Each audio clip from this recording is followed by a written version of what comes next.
you mean click?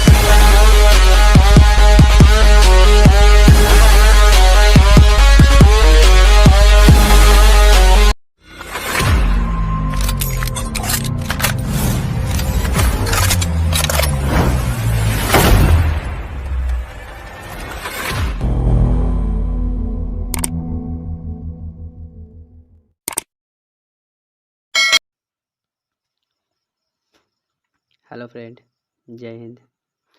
आज हम लोग पॉलिटी का फर्स्ट चैप्टर लोकतंत्र में सत्ता की सरदारी क्लास 10th का इसमें के जो भी VVI क्वेश्चन है इसको हम लोग करेंगे और इसको अच्छे से समझने का प्रयास करेंगे, जिससे बिहार बोर्ड में इसी जो हम लोग का वीडियो बनेगा इसी से मैक्सिमम फर्स्ट चैप्टर का जो भी क्वेश्चन रहेगा इसी से पूछेगा। आपका ऑब्जेक्टिव हो या सब्जेक्टिव हो, या आपको मैं बताऊंगा भी कैसे क्वेश्चन पूछ रहा है या इसका डिमांड क्या है, इसके बारे में भी हम लोग चर्चा करेंगे। अभी फ़िलहाल जो इस क्वेश्चन है इस पर हम लोग डिस्कशन कर लेते हैं क्या है और क्या नहीं है। जैसे फर्स्ट क्वेश्चन है फ्रेंड, नस्लवाद क्या है। तो नस्लवाद क्या है, तो इसको कितने टाइपों से पूछा जा सकता है इसको आप लोग पहले समझिए। तो आपको बिहार बोर्ड पूछ सकता है नस्लवाद क्या है, या नस्लवाद की परिभाषा दीजिए, या नस्लवाद से आप क्या समझते हैं। तो देखिए फ्रेंड, आप लोग नस्लवाद से समझते क्या है। तो जैसे हमारा यहाँ पे दिया है, किसी देश, राज्य, समाज में रहने वाले नागरिकों के बीच जब नस्ल के आधार पर भेदभाव किया जाता है उससे नस्लवाद कहा जाता है। आपको यहाँ पे याद क्या करना है, नस्लवाद, नस्ल, उसका मीनिंग क्या हो रहा है, नस्लवाद। तो क्या होगा, नस्ल के आधार पर जो भी भेदभाव किया जाएगा उससे हम लोग क्या बोलेंगे फ्रेंड, नस्लवाद। वैसा ही है एक और क्वेश्चन जो है क्षेत्रवाद। तो ये भी पूछ रहा है, इसको भी 3 तरह से पूछा जा सकता है। क्षेत्रवाद क्या है, या क्षेत्र से आप क्या समझते हैं, या क्षेत्रवाद का परिभाषा बताइए।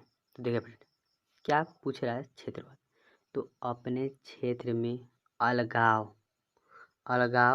तथा दूसरे क्षेत्र से लगाव, फ्रेंड लिखा है अपने क्षेत्र में लगाव और दूसरे के क्षेत्र से अलगाव रखना ही क्षेत्रवाद कहलाता है।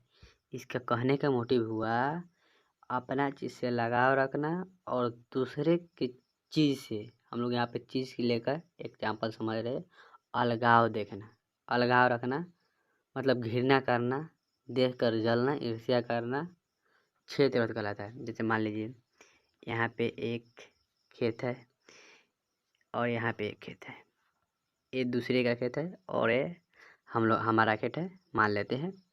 तो हमारा जो है, तो अगर हम अपने खेत से लगाव का भावना रखेंगे और इनके खेत से अलगाव मतलब इनके खेत से जलेंगे, इनके पास कैसे इतना खेत हो गया, इनके खेत से देख जलेंगे या इनके खेत देख के हम ईर्ष्या करेंगे, उसी को बोला जाता है क्षेत्रवाद। समझ आया फ्रेंड। जो क्या है, यह एक लोकतंत्र का क्या है, अवगुण है। क्या है फ्रेंड, अवगुण है। तो याद क्या रखना है, अपने क्षेत्र यानी अपने क्षेत्र से लगाव रखना और दूसरे के क्षेत्र से अलगाव की भावना रखना ही क्षेत्रवाद कहलाता है, जो एक सामाजिक बुराई है और यह लोकतंत्र के लिए भी अलगाव है, अवगुण का काम करता है। चलिए फ्रेंड, तो इसमें कोई दिक्कत देखिए फ्रेंड, आपको जो भी डाउट रह जाएगा, जो नहीं समझ आएगा, आप लोग कमेंट कर सकते हैं और उसको पूछ सकते हैं। चलिए अगले का क्वेश्चन हम लोग देखते हैं। चलिए फ्रेंड देखिए, अगले का क्वेश्चन है सांप्रदायिक वाद क्या है, या क्या होता है, या ऐसे जैसे ऊपर वाला भी क्वेश्चन पूछे थे वैसे इसको भी पूछ सकता है। चलिए देखिए, तो सांप्रदायिकवाद, इसको हम लोग थोड़ा समझ लेते हैं। तो यह एक ऐसी मनोभावना होती है जिसमें लोग अपने राष्ट्र और अपने संप्रदाय के लिए अपने प्राणों को बलिदान कर देते हैं, अर्थात अपने धर्म को किसी दूसरे धर्म से ऊंचा दिखाना ही संप्रदायवाद कहलाता है, जो यह लोकतंत्र के अवगुण है। इसका मोटिव समझिए, इनका कहने का मतलब हुआ अपने धर्म से लगाव रखना अपने धर्म से लगाव रखना और दूसरों को धर्मों को बुरा भला कहना, दूसरे को धर्मों को क्या कहना, बुरा भला कहना। या इनका मोटिव हुआ से अपना ही धर्म ऊंचा है, हमारा ही धर्म सर्वश्रेष्ठ श्रेष्ठ है और दूसरे का धर्म बहुत गंदा है, बहुत हीन है, उसे नहीं करना चाहिए। मतलब ये अपने ही को मतलब ऊंचा दिखाना चाहते हैं, अपने धर्म को ही ऊंचा दिखाना चाहते हैं और दूसरे के धर्म को नीचा दिखाना चाहते हैं। यही सांप्रदायिकवाद कहलाता है। समझ आया कुछ? एक बार और देखिए, कहने का मतलब क्या हुआ, जो भी मान लीजिए यहाँ पे एक बॉयज है, ठीक है, और यहाँ पे एक बॉयज है। ई चाह रहे हैं भैया हमारा धर्म ऊंचा रहे और ये चाह रहा है हमारा धर्म ऊंचा रहे, और ये दोनों आदमी क्या लड़ाई कर लिए। दोनों आदमी क्या कर, नहीं ये मेरा धर्म ऊंचा है, या नहीं, ये बोल रहे नहीं मेरा धर्म ऊंचा है, और ये बोला भैया नहीं भैया मेरा धर्म ऊंचा है, मेरा धर्म अच्छा है आपका धर्म बुरा है। जो ये वाला भावना रहता है, इसी भावना को सांप्रदायिकवाद कहते हैं। समझ आया? चलिए समझ आ गया, चलिए आगे चलते हैं हम लोग। इनके लिए ये दोनों भाई कट बढ़ भी सकते हैं, ये भी इनको भी बहुत हानि होगा। मान लीजिए दोनों लड़ाई करेंगे तो हानि तो होबे करेगा, तो अपना धर्म को ऊंचा दिखाना ही सांप्रदायिकवाद कहलाता है। चलिए आगे देखते हैं हम लोग क्वेश्चन। चलिए फ्रेंड, आगे वाला क्वेश्चन बोल रहा है, लैंगिक विभेदन या असमानता से आप क्या समझते हैं, या इसके परिभाषित करें, या क्या होता है। तो समझिए पहले फ्रेंड, लैंगिक का यहाँ पे इसका कहने का मोटिव हुआ लैंगिक लड़का या एक मिनट, लड़का या लड़की, यहाँ पे इसको कहने का मतलब हुआ लड़का या लड़की, यहाँ पे इसको कहने का मतलब हुआ फ्रेंड लैंगिक से अभी फिलहाल इसका यही मोटिव हो रहा है। तो पूछ रहा है यहाँ पे सीधा इसको क्वेश्चन पहले हम समझते हैं अच्छे से, लड़का और लड़की में विभेदन या असमानता क्या है। लड़का और लड़की नहीं लेकर लैंगिक बोल दिए, तो लैंगिक विभेदन या असमानता क्या है। तो देखिए फ्रेंड, लिंग के आधार पर किए जाने वाले भेदभाव लैंगिक विभेदन किया जाता है। कौन चीज़ के आधार पर? लिंग के आधार पर किए जाने वाला भेदभाव लैंगिक विभेदन कहलाता है। लिंग का अर्थ लड़का या लड़की से है। आज के वर्तमान समय में लड़कों की अपेक्षा लड़कियां के साथ भेदभाव किया जा रहा है, जैसे कि खान पान, शिक्षा, संस्थान, पालन पोषण, वस्तु पहनावा में अंतर, ये मेनली होता है फ्रेंड। जो क्या है, यह एक लोकतंत्र का क्या है, बहुत बड़ा अवगुण है।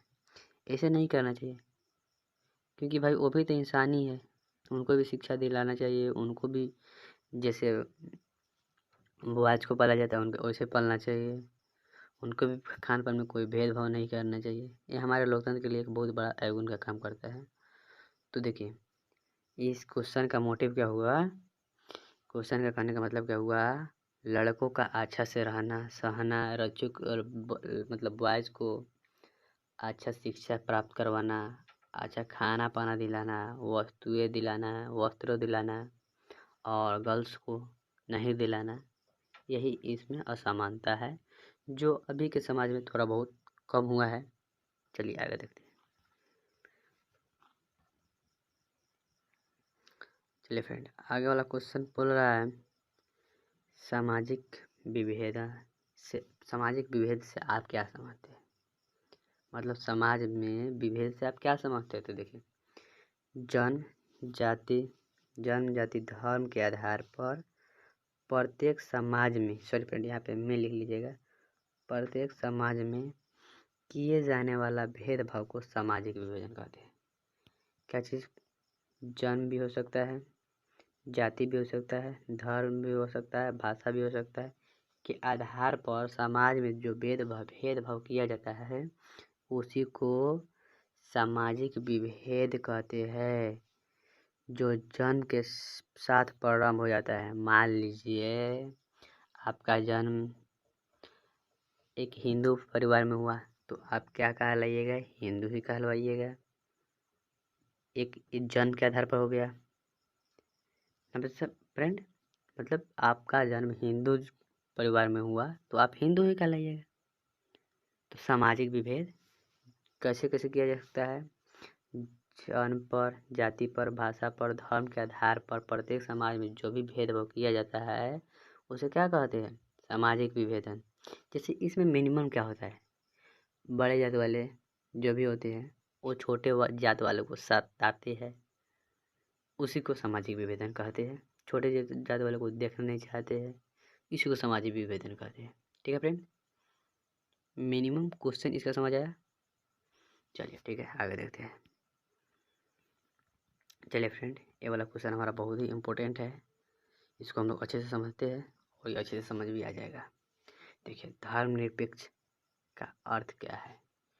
तो धर्मनिरपेक्ष का तात्पर्य किसी भी देश राज्य का कोई अपना धर्म नहीं होता है। धर्मनिरपेक्ष, इसका कहने का ही मतलब हुआ किसी भी, मान लीजिए आप कोई देश में रह रहे या राज्य में रह रहे तो उसका कोई अपना धर्म नहीं होगा। आप वहाँ पे जौन धर्म मानना चाहते हो उस धर्म को मान सकते हैं।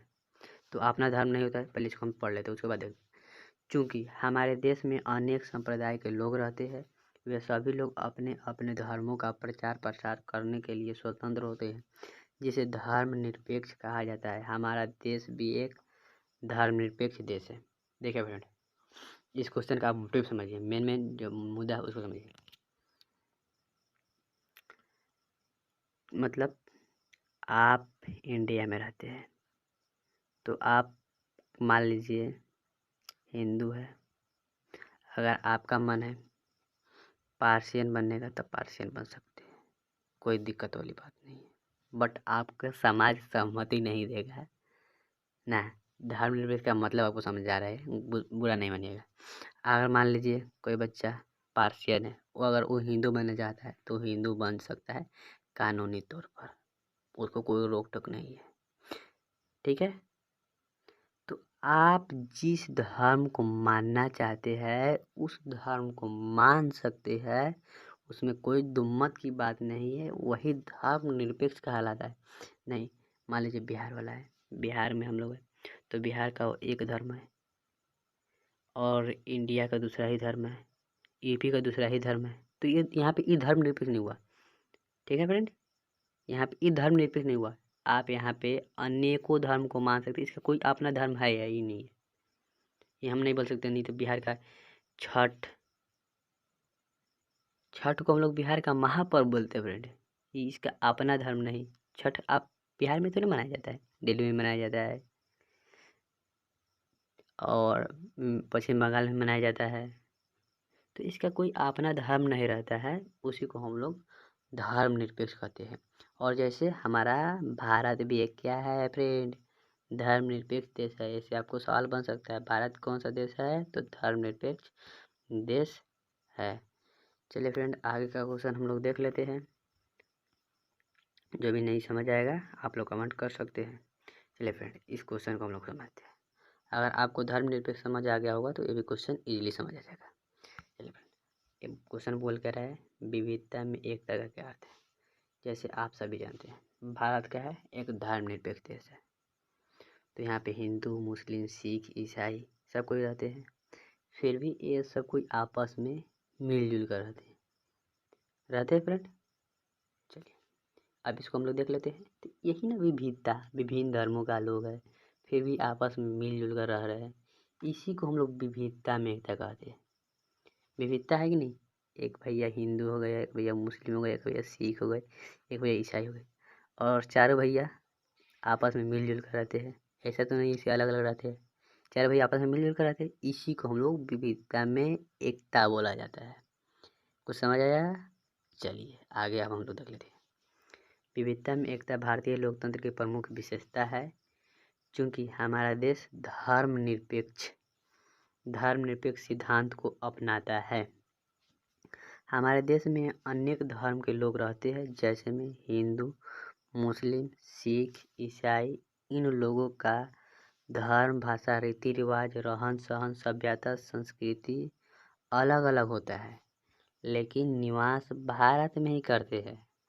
जब कभी भारतीयों को एकता अखंडता खतरे में या किसी भी प्रकार का आपदा आता है, तो आपस में जात पात के भेदभाव मिटाकर वो सब क्या करते हैं, आपस में एक दूसरे का सहयोग करते हैं, जिससे हमारे देश पर कोई संकट ना आए। इसी को तो बोला जाता है एकता फ्रेंड। चलिए आगे देख लेते हैं क्या बोल रहा है भैया क्वेश्चन। जात पात मिटाकर समस्या का समाधान करते हैं। अतः कई कारणों से साबित होता है कि भारत में क्या है, विविधता में भी एकता है। समझ आया? सब कोई तो अपना अपना धर्म मानते हैं, अपना अपना भाषा मानते हैं, उनका अलग सभ्यता है। फिर भी जब कोई मान लीजिए अगर बाढ़ आ गया, तो वहाँ पे आप जात पात थोड़े देखते हैं वहाँ पे या इस जात का ही हमारे पास खड़ा नहीं होगा, या उस जात का हमारे पास खड़ा नहीं होगा। वहाँ पे हम लोग देखते नहीं देखते। तो उसी को हम लोग क्या हुआ, अलग अलग जात के, अलग अलग भाषा के, भाषा मान लीजिए मिनिमम एक भी है, तो अलग अलग जात के है ना, फिर भी हम लोग एक लंग है, एक लंग खाना भी खा लेते हैं, साथ में ही खा लेते हैं। इसी को तो बोला जाता है फ्रेंड विविधता में एकता। देखिए क्वेश्चन रटने का कभी प्रयास नहीं करिए, क्वेश्चन को समझने का प्रयास कीजिए। ठीक है फ्रेंड, चलिए आगे वाला देखते हैं क्वेश्चन क्या है। देखिए फ्रेंड, एक क्वेश्चन है जो परिवारवाद क्या है, इसको हम लोग समझ लेते हैं। और ये वाला क्वेश्चन हम लोग का आज का आखिरी क्वेश्चन रहेगा। उसके बाद हम लोग अगले जो भी पार्ट 2 रहेगा उसमें हम लोग इसको डिस्कशन करेंगे और उसको अच्छे से समझने का प्रयास करेंगे। पहले इसमें आप लोग बताइए कितना आपको समझ आया और कितना नहीं है। चलिए फ्रेंड, फर्स्ट वाला क्वेश्चन परिवारवाद क्या है, तो देखिए फ्रेंड इसका आंसर क्या हो रहा है। परिवारवाद का कहने का मतलब है, पहले इसका मतलब चलिए पहले पढ़ लेते हैं, पहले समझाइए, चलिए समझ लीजिए। तो परिवारवाद का कहने का मतलब है क्या हुआ, मान लीजिए आप विधायक जी है, क्या है, आप विधायक जी हैं, ठीक है, और कोई भी चुनाव मान लीजिए कोई चुनाव हुआ, कोई चुनाव होने वाला है, तो आप विधायक जी है, आपके पास आप पॉलिटिकल लीडर हैं, तो आप अपने ही सगे संबंधी आप अपने ही सगे संबंधी का टिकट देने का प्रयास कीजिएगा।